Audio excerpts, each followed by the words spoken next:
This is WFYI News Now. It's August 28th, and I'm Abriana Herron. On today's show, the Mosaic Center initiative aims to help fill roles across IU Health.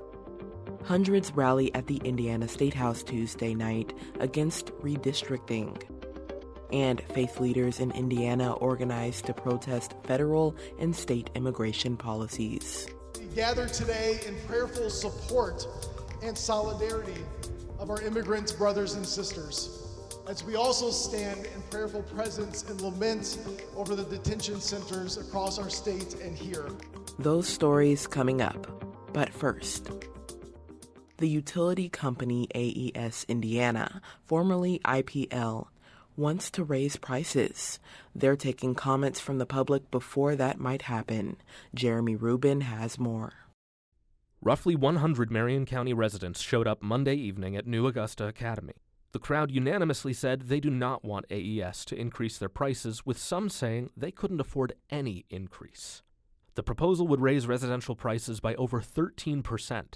AES says the hike is needed because the cost of materials, labor, and maintenance has gone up. Linda Folks survives on a fixed income and says after receiving a shutoff notification from AES, she lost faith in the utility company. Our rates do not increase in Social Security, and if that's on our only income, we can't keep up with the AES at all, and I'm not going to try to. Public comment can be given in person Wednesday at Fort Harrison State Park, the final event in the series. Written comments will be accepted through September 2nd. I'm Jeremy Rubin. Community leaders gathered this week for the launch of the Mosaic Center, an initiative backed by IU Health that aims to help people join the healthcare workforce.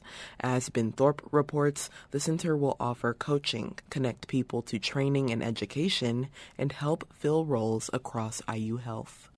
IU Health officials say the Mosaic Center will fill the health workforce shortage that is only expected to grow. Rodney Francis is the Executive Director of Workforce Development at IU Health. But IU Health currently, we have about 3,600 openings across clinical and non-clinical roles.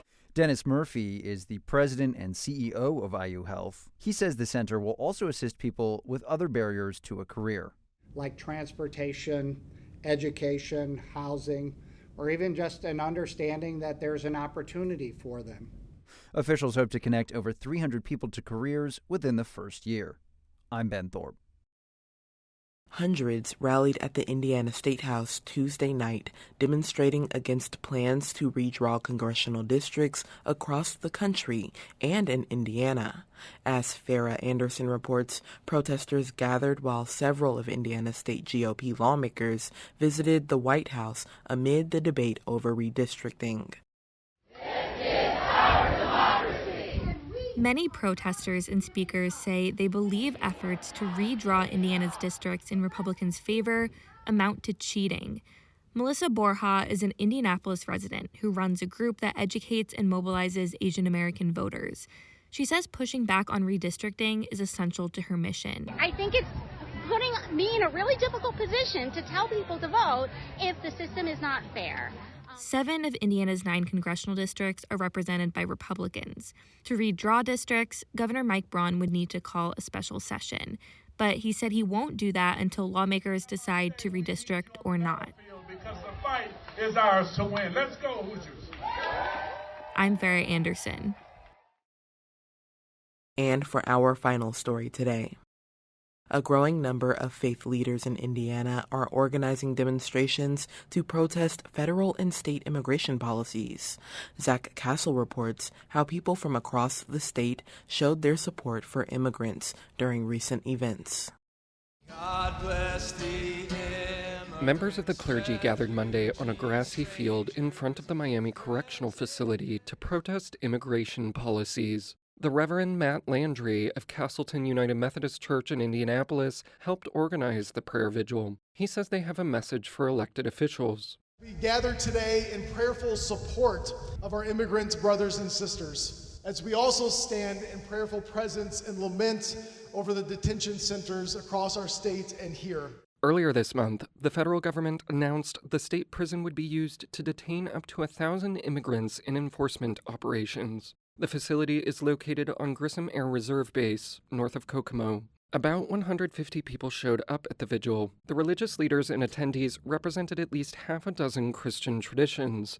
They oppose policies and language they say dehumanize immigrants, including the Trump administration's unofficial name for the facility, the Speedway Slammer. The Reverend Fatima Yakubu Mattis of the Christ Church Cathedral in Indianapolis says the policies create fear. Children they are left behind. They are separated from their parents. Their parents are afraid to go to school, to go to stores for groceries. They join other religious leaders protesting Indiana detention centers. A rally in Columbus last weekend was hosted by the Reverend Dr. Felipe Martinez of the First Presbyterian Church. They read the names of immigrants detained in Florida's so-called Alligator Alcatraz to draw attention to the use of Camp Atterbury in southern Indiana. We remember Nicolás Esbir Miranda. The federal base is operated by the Indiana National Guard. Faith leaders say they are organizing future demonstrations across the state. I'm Zach Castle.